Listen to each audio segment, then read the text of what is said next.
Welcome to lesson 4 of our logarithmic unit. This is on graphing log functions. So far, what we've done, we've defined what a log is, talked about how it's the inverse of an exponential function. We've developed some properties, including the product of logs property, and we've also solved logarithmic equations. So today, what we're going to do is we're going to evaluate logarithmic equations and see what their graphs look like and what different features of those graphs exist. To start with, we're going to evaluate the function, generating a table of values, then graph the points on the XY grid. It also gives you a little hint there. It says some x values are going to be undefined, so make sure to choose x values that are easy to evaluate, not ridiculous ones like, don't plug in 1092 for x, make them, reasonable. So what I'd like you to do now is I'd like you to pause the video, attempt to evaluate the log base 2 of x at a bunch of points, 10 or 11 points, just to see what this function looks like, see if you can generate what this function looks like on your own. All right, so kind of that process I wanted you to take a look at is, plugging in points for x. For me, I would start by trying to plug in like -4, -2. Notice how I'm not plugging in, -3, because I don't really foresee that being an easy evaluable number. -1, 0, let's do 1, 2, 4, 8, and 16. Okay, so what we're going to do is we're going to start with -4. So I'm going to plug in -4 for x. So I've got log base 2 of -4. And what I find is that, like, if I make 2 to the y power, and that's equal to -4, what I find is that this is undefined. We cannot define an argument that's negative. So for all of these negative values, actually including 0, I'm going to write down that word undefined. And what this should tell you is that anytime your x values are negative or 0, your logarithmic function doesn't exist. It's not defined. What we're going to realize here in a bit is that what we actually have is a vertical asymptote. So you can see me drawing over here to the right on this graph an asymptote at x equals 0. That's because all the numbers that are left of this, x equals 0 line don't work in a logarithm, nor does this number of 0. Okay, so next up, what I want to do is I want to evaluate all these other points, which are defined. So I've got y is equal to log base 2 of 1. So I'm thinking of, 2 to the y power. What could I raise 2 to get to 1? So, y would end up being 0.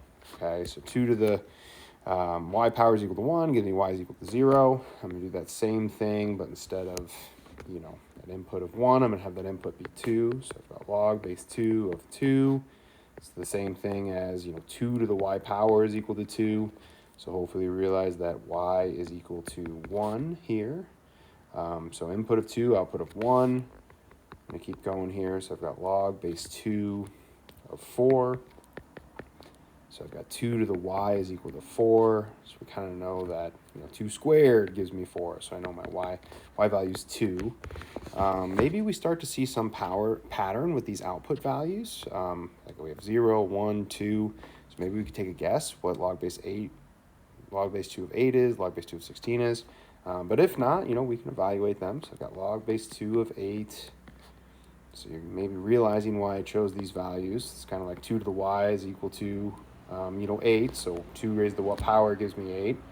It's 3. So y is 3 in this case. Last one here. So we've got log base 2 of 16. So 2 to the y power is equal to 16.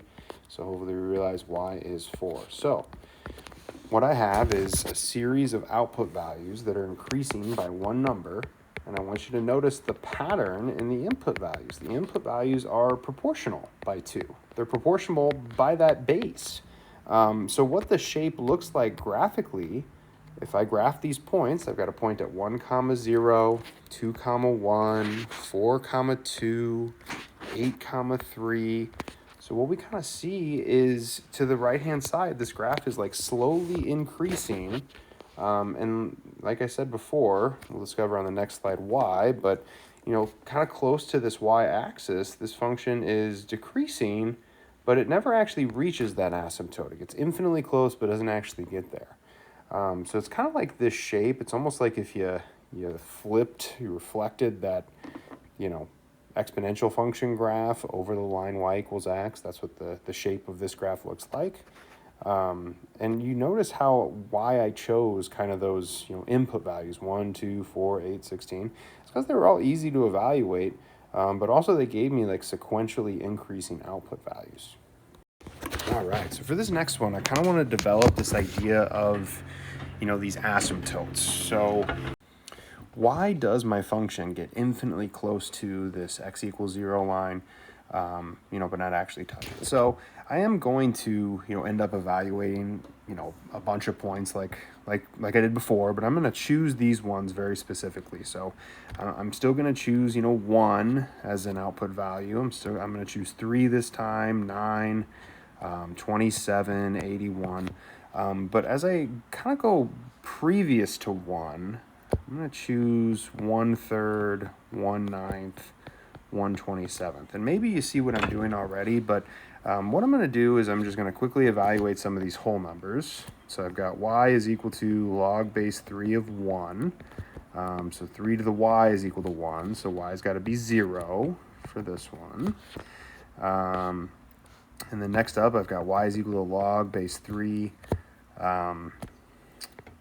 of 3, which is kind of like 3 to the y is equal to 3. So y is equal to 1 in this case. And that pattern I developed in the last, it's actually going to help me a little bit. Like I'm going to increase these output values, just sequentially by 1, because my input values are, proportionally increasing by 3. So it's like I multiply by 3, multiply by 3, multiply by 3. Those output values, that pattern I noticed, they kind of increase sequentially by 1 if the input values are increasing proportionally by that base of 3, okay? So then hopefully we could kind of see what happens if I go backwards in time. So, these output values are going to become more and more negative. So, x equals 1/3, y equals -1. X equals 1/9, y equals -2. X equals 1/27, y equals -3. So I want to take that last one, 1/27, and I want to input that just to show you guys why the output is -3. So I've got an input of, 1/27. I'm going to change this to log form, okay? So I've got 3 to the y is equal to 1/27. And what I'm going to do is I'm going to change that 1/27 into 3 to the -3rd power. If I wanted to take the reciprocal of that fraction, I got to make that exponent negative, and 27 is another way of writing that as 3 to the 3rd. So 1/27 is the same thing as 3 to the -3rd. So hopefully that's helping us realize or noticing that y is equal to -3, which is why this graph still has, just like the last one, an asymptote at x equals 0. It's got all these points on there, so these really tiny fractions. So 1/27 comma -3, 1/9 comma -2. It's still got that point at 1 comma 0. That was kind of similar to the last one. New point at 3 comma 1, 9 comma 2, and I'm going to be losing some points from there. I don't have enough graph space to graph the rest, but that's kind of what my graph looks like. It's kind of the same shape. You might notice it kind of flattens out quicker because 3 is a bigger base than 2. But yeah, that's what my graph looks like. All right, for this one, I kind of want you to do the same thing. I want you to pause the video, see if you can take a second, pick out some good points for x to try and develop what this graph looks like if my base is a fraction, okay? So go ahead and pause the video and do that. All right, so coming back, if you pause the video, I hope you use the points that I use, but if not, you still should be able to get the same graph. So the points that I would have used when, evaluating this is, I would have done like 1/2 for x, 1 for x, 2 for x, 4 for x, 8 for x. That's honestly probably all we need. Okay, so let's plug these in. So if I plug in each one of these points and I evaluate them, I will get out these output values. So hopefully what we realize and what we notice is that we still have an asymptote at x equals 0, but those output values, as the x values increase, they kind of decrease forever. So it's almost like my graph, as we go from left to right, is getting smaller and smaller and smaller. So I've got points at 1/2, 1, 1, 0, 2, -1, 4, -2, 8, -3. So it's almost like the decay graph in an exponential function, but that decay graph is, reflected over that y equals x line. So this is kind of like what that, when the base is a fraction, so when that b value, that base value is 1/2, not, 2 or 3 or 4, you'll notice that the output values kind of decrease over time compared to that, base of 2 graph, which was increasing over time. Next up, I just wanted to put side by side the 2 to the x graph and the log base 2 of x graph.